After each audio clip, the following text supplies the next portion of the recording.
The U.S. trade war has already hit the Canadian economy, but a new report by BMO highlights how long-term economic damage is expected, even if Canada was to see a good, optimistic tariff scenario. Let's get more on this from Aaron Goertzen. He is senior economist at BMO Capital Markets. Good to have you. Thanks for joining us. Thanks very much. Glad to be here. So we are, of course, watching for the Prime Minister. He's expected to arrive outside the White House any moment now. But in the meantime, let's take a dive into kind of the specifics of this report. I think it's pretty likely that there's no scenario where there's no tariffs for Canada. But I mean, what would a best case scenario look like for Canada? Yeah, well, with all the twists and turns in U.S. trade policy this year, and especially with the approaching review of the USMCA, North America's free trade agreement next year, there is a lot at risk for the Canadian economy right now.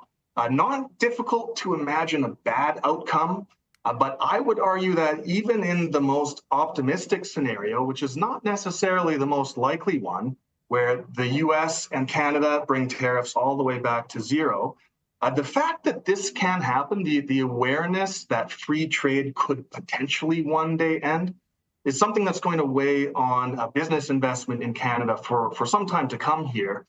I mean, really through the whole second half of the 20th century, steps toward economic integration across the border, they were always viewed as part of a one-way trip. That assumption now is obviously up for debate. And with free trade, if you have too many off-ramps, then you have a problem. Because if low tariffs are viewed as being potentially temporary, then businesses just aren't going to make the types of investment that make free trade so beneficial to begin with.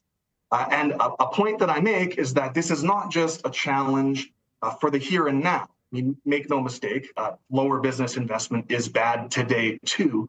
But of course, it also weighs on productivity growth over the longer term. And that's something that Canada has already been struggling with. So certainly hoping for a smooth and agreeable renewal of the USMCA. That from here is still by far the best path forward.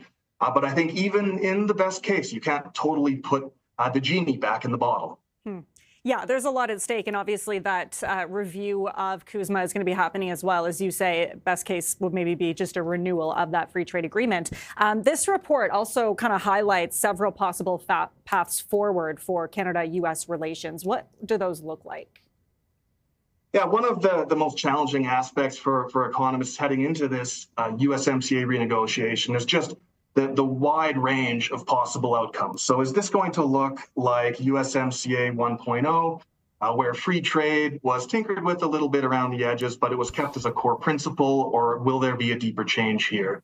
And for us, rather than trying to predict something that I think is fundamentally unpredictable, we've fallen back on scenario analysis. So we've wargamed some of the different outcomes, their impact on the Canadian economy.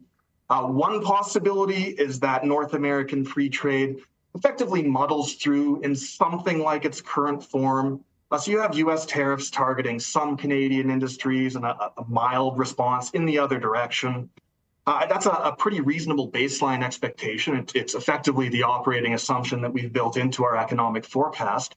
And in this outcome, you end up with slower, but still positive growth in Canada, but pressure in industries facing tariffs. So the steel, aluminum, auto, lumber industries, for example.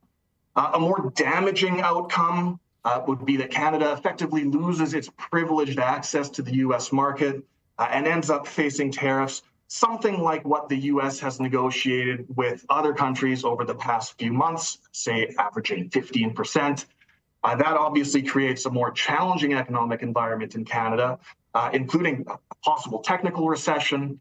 But we would expect, even in that environment, that any Canadian downturn would ultimately be short-lived after fiscal and monetary responses. The most severe outcome that we've considered is what we call effectively a continental divide, where average U.S. duties on imports from Canada rise to 35%. And that's the rate that's currently being paid on exports from Canada not covered by the USMCA. And in an outcome like this, you almost certainly see a moderate recession in Canada, despite significant policy support. In all likelihood, the unemployment rate up by a point and a half. So the labor market going from soft in Canada to downright weak.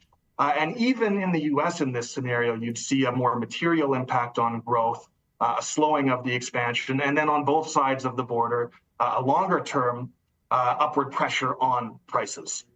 Okay, so it sounds as though that last scenario, pretty daunting, and correct me if I'm wrong, it sounds as though for that scenario to not happen, that USMCA agreement needs to stay. It's very much protecting a lot of Canada's goods that are exported to the US. Is that right?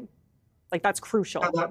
That's absolutely right. The USMCA has offered a great deal of shelter through all of this year's volatility. Of course, we did briefly have blanket tariffs come into place between Canada and the U.S. In March. Those were quickly then narrowed in application to just non-USMCA compliant goods. And so effectively, our trade agreement with the U.S. has sheltered about 95% of Canadian tariffs, of Canadian exports into the U.S. market from a big increase in tariffs. If the USMCA goes, or if it's changed meaningfully, then we risk potentially losing that important source of protection.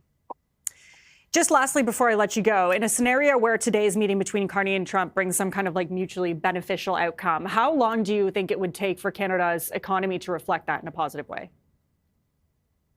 Yeah, well, I think it's going to be tough to land on an agreement immediately, and there is still some runway here. The negotiations can span through the middle of 2026 and potentially beyond, even if we can't land on an agreement. I do think that certainty on continental trade would provide some immediate support for growth in Canada. Consumer confidence would benefit in particular.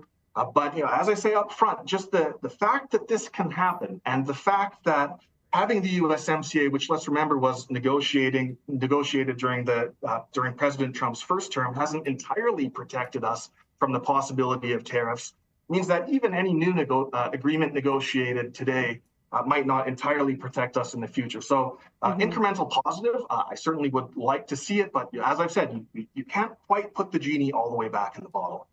Okay, really interesting stuff. Thanks so much for joining us. Appreciate it. That was Goertzen, senior economist at BMO Capital Markets.